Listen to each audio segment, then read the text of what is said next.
Welcome to Miss Smith's Math Tutorials. I'm Miss Smith. In this video, we're going to be talking about writing polynomials given graphs.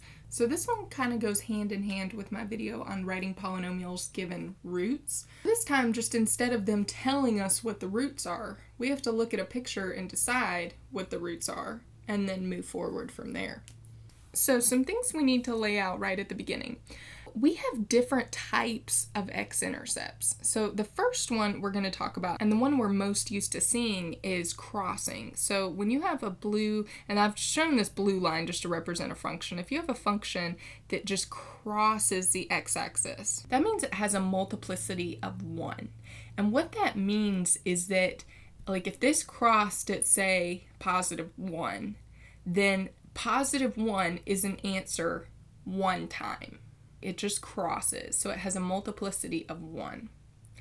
Now, if we have a bounce, so notice this blue line, it loops back up, and it just touches the x-axis, and then it immediately goes back down in the other direction. And it could be the reverse, right? It could be it touches here, and then it goes up. But either way, if you notice that bounce, that means that that answer has a multiplicity of 2. So let's say that this bounce happened right at positive 3. What that tells you is your answer is x equals 3 two separate times. It has a multiplicity of 2.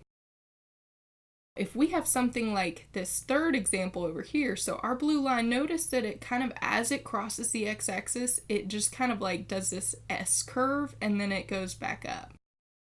So this is called flexing, and when you notice that your graph flexes at a particular x-intercept, what that means is that x-intercept has a multiplicity of 3. So if this happened at, let's say, I don't know, that looks maybe about -2, -3, let's say it's -3.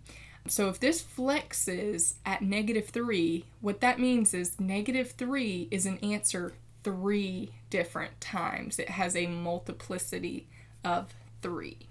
Let's go ahead and look at this first one. It looks like, okay, it crosses here at -2, but then notice this isn't really a cross, it's a bounce. Let's go ahead and label this. Right here, we have a cross. It crosses right there. But then right here, notice that we have a bounce. It bounces at -1, so let's label that. So it crosses at -2, but it bounces at positive 1. That's going to help us figure out what are our roots. Remember, our roots are written as x equals.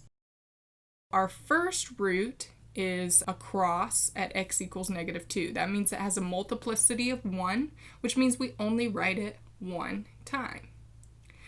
But over here, when we have this x equals 1, it bounces, which remember is a multiplicity of 2. So that means we're going to write that answer twice. So we have x equals 1 and x equals 1.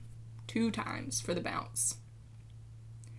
So now we take the same steps that we used in our writing polynomials given roots video. We want to get each of these equations equal to 0. That's our first step. So in this case, we would want to add 2 to both sides, and we'd get x plus 2 equals 0. And in this case, we'd want to subtract 1 from both sides, and we'd get x minus 1 equals 0. And now this one, we could do the same thing. We could subtract 1, but isn't it just going to be the same as that one, right? We don't need to do it twice. We can just do x minus 1 equals 0. So now we have our 3 factors. We have this one, and this one. Our third step of our writing polynomials is going to be to multiply those factors together. So we're going to do x plus 2 times x minus 1 times x minus 1 equals 0. And we want to multiply this out. Anytime you have 3 binomials, or even just three polynomials in general, let's multiply the first 2 first, get our answer, and then we'll multiply it by this final binomial of x minus 1. So let's just FOIL these first 2. X times x is x squared. X times -1 is -1 x. 2 times x is positive 2x. And our last 2 times negative 1 is negative 2. Now we do want to go ahead and combine these like terms. Kind of saves us some work in the long run. So let's bring down our x squared. Negative 1 plus 2x gives me a positive 1x. And then I have this minus 2. Now we want to take this and multiply it by that third term. So we can't FOIL this time because we have a trinomial times a binomial. So instead, we want to just go ahead and distribute each part of the trinomial to each part of the binomial. So x squared times x, that gives me x cubed. X squared times negative 1 gives me negative x squared. And now we'll do our positive x times x gives me a positive x squared. And a positive x times negative 1 gives me a negative x. And now we want to do this final term. Negative 2 times x gives me a negative 2x. And negative 2 times negative 1 gives me a positive 2 equals 0. So now we want to combine our like terms together and make sure that we write our answer in standard form. So remember, standard form means our highest exponent first. So in this case, that would be x cubed.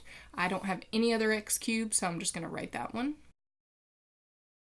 And next will be my x squared. So let's go ahead and combine these two x squareds. Now I've got a negative 1 plus 1. Well, negative 1 plus 1 is just 0. So do I need to write 0? No. What that means is just that those two terms cancel each other out to 0. So we can just mark through them and keep it moving. So next would be my just plain x's. Negative 1 minus 2, that would give me a negative 3x. And then lastly, I just have my constant. No like term there, so I just bring it down. If I were to write this graph as an equation based on the roots, this is what I would come up with. And it makes sense that we have a cubic function. It's a power of 3, because what that means is I would have 3 answers, which we showed that we do. Even though it only looks like 2 here, it's really 3 separate answers. Okay, let's look at another example together. Notice in this function, this blue line comes up. It does kind of this like S curve right at 2, and then it curves back up. Remember that this means that it flexes right at positive 2. And if you remember from that first page, when we have a flex, that means it has a multiplicity of 3. So what that means is this answer of 2 actually happens 3 separate times. So we write that as x equals 2, x equals 2, and the third time, x equals 2. And now I just want to get each of these equal to 0. So in this case, I would want to subtract 2 from both sides, and I get x minus 2 equals 0. And I need to do that for each of these. Now, I could literally subtract 2 from each one, but I know they're going to come out the same, right? Because they're all the same. So I'm just going to go ahead and rewrite these. So I've got x minus 2 equals 0, and again, x minus 2 equals 0. So now I have my 3 factors. I need to multiply these 3 factors together. So that means I've got x minus 2 times x minus 2 times x minus 2 equals 0. Because I have 3 binomials here, I need to just take these 2 at a time. So let me just FOIL the first 2, and then once we have that answer, then we'll multiply it by the third one. So remember, FOIL stands for first. X times x is x squared. Outer, x times negative 2 is negative 2x. Inner, negative 2 times x is negative 2x. And last, negative 2 times negative 2 is positive 4. Now let me go ahead and combine these like terms. We'd have x squared, negative 2x minus 2x. Well, that would give me a negative 4x plus 4.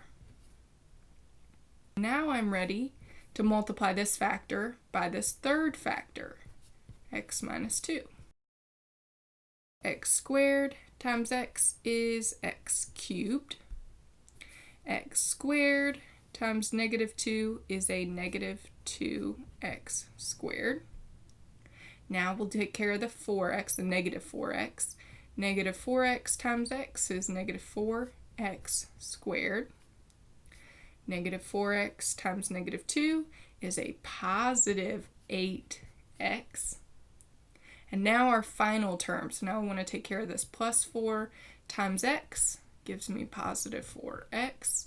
And positive 4 times negative 2 gives me negative 8 equals 0. So now we want to make sure we combine our like terms and we write it in standard form. So remember, my highest exponent in this case is 3. So we're going to write x cubed first. And then I've got these squareds right here. So I've got negative 2 minus 4, which would give me a negative 6x squared. And then we've got this positive 8x and positive 4x, which would give me positive 12x. And then we have our minus 8 equals 0. We want to double check that it is in standard form, so cube first, then square, then to the power of 1, then my constant, so we're good on standard form. And notice it's a cubic function, which makes sense because we had 1, 2, 3 answers. Okay, here's one for you guys to try. I will post the answer in the video description below. This has been Miss Smith's Math Tutorials.